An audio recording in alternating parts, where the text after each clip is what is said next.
नमस्कार मित्रों, आज बड़े दिन से मैं यह बात करना चाहता था।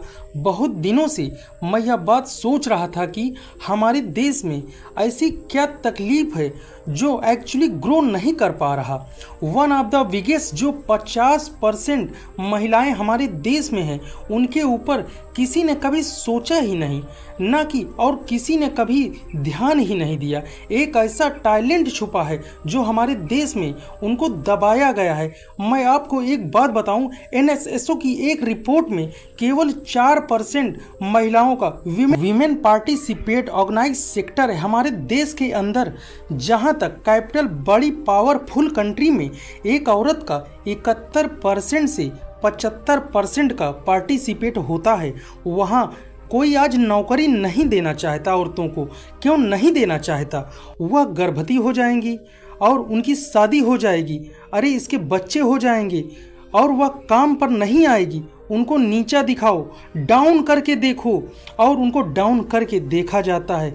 क्या काम सिखाते हैं? तर लगा, खाना बना, जूते पॉलिश कर, घर में बैठकर average education of India women एक औरत को हमारे देश में आज 1.25 साल दी जाती है। 1.25 साल का मतलब समझ रहे हैं आप? मेरी बात को नर्सरी से पढ़ना शुरू किया और केजी के बीच में जाके छोड़ दिया। क्या बिल्कुल हाँ, 2011 की सेंसस रिपोर्ट ऑथेंटिक डेटा में 1.25 साल आज एजुकेशन को दी जाती है औरतों को हमारे देश के अंदर। नर्सरी में पढ़ना शुरू किया और केजी में जाके ख़त्म। अगर 1.25 साल की एजुकेशन है, एक बात बताइए, 50% देश में औरतें हैं। अगर औरतें पढ़ी नहीं हैं तो देश कैसे ग्रो करेगा और देश कैसे आगे बढ़ेगा? आप अकेले घर चला लोगे, बड़े बड़े देश दुनिया भर में क्यों आगे निकल रहे हैं? इसीलिए ना, क्योंकि हमारे देश में औरतों को कैसे देखा जाता है। बैंक लोन नहीं देना चाहता, बैंक लोन देने के लिए तैयार नहीं होता। अरे यह लोन कैसे चुका पाएगी? जो गिनी चुनी कुछ लेडी हैं, जो दबी कुचली औरतें उठकर खड़ी होती हैं आत्मनिर्भर होने के लिए, तो उनके साथ क्या, तो उसके बाद क्या मिडिल मैन आता है। किसके लिए? क्योंकि औरतें कहीं जा नहीं सकती ना, हर चीज़ में औरतें घुस नहीं पाती हैं, क्योंकि उनको लोग कहने लगते हैं यह क्या कर रही है। ये किसी काम से, अगर किसी काम के सिलसिले से इनको कहीं बाहर जाना पड़ जाए ना, किसी होटल में अकेले रहना पड़ जाए ना, तो लोग कैसे कैसे बातें करते हैं। ये कहते हैं ये अकेले रहेगी यहाँ, ये क्या चक्कर है। आज कितनी जगहों पर इनको दबाया जा रहा है। उनको अगर कोई कमर्शियल प्रॉपर्टी लेना चाहे ना रेंट के ऊपर, तो उनको कोई देना नहीं चाहता।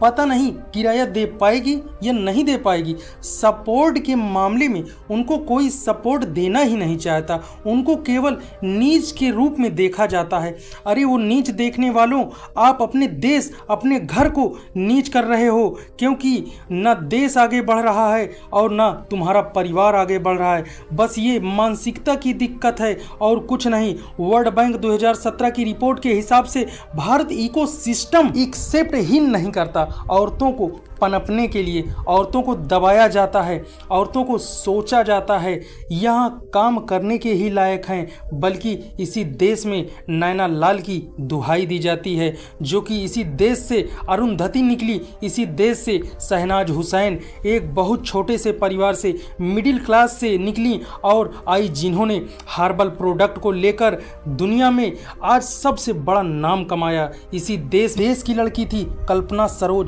12 साल की बच्ची, उसकी शादी कर दी जाती है। 6 महीने के बाद उसको इतना तंग किया जाता है ना, इतना परेशान किया जाता है, उसकी शादी बर्बाद हो जाती है। उसके बाद पिता अपने पास बुलाते हैं, जो कि कांस्टेबल की बेटी थी, छोटे से गांव से निकली, 17 साल की उम्र में मुंबई पहुंची। वहां जाकर उसने स्ट्रगल किया, छोटा सा व्यापार चालू किया और उसके बाद वह धीरे धीरे मैनेज करती रही। कल्पना सरोज के बारे में पढ़ना, ऑर्डिनरी लड़की नहीं थी, एक्स्ट्रा ऑर्डिनरी थी।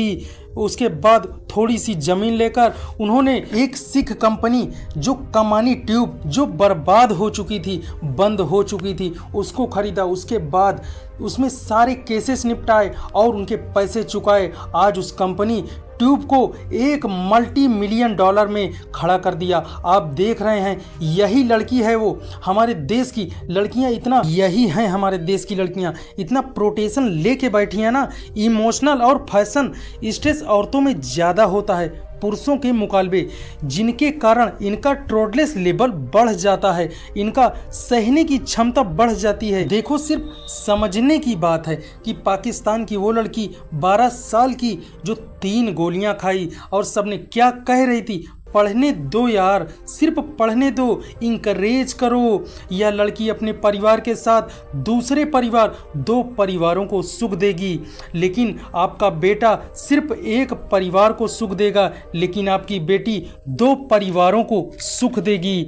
आज मैं महिलाओं को एक मैसेज देना चाहता हूं। आज देश की सारी औरतों को मैं इकट्ठा करना चाहता हूं। इस वीडियो को हर एक औरत, हर एक लेडी तक पहुंचा दीजिए जिसका उत्साह गिर रहा हो, जिनके अंदर बहुत ताकत थी लेकिन अब मोटिवेशन खो बैठी हैं। देश की औरतों को खड़ा कर देंगे, देश की लेडी को खड़ा कर देंगे तो देश अपने आप खड़ा हो जाएगा। हमारे साथ जुड़े रहने के लिए वीडियो को लाइक एवं सब्सक्राइब जरूर करें। बेटी बचाओ, बेटी पढ़ाओ।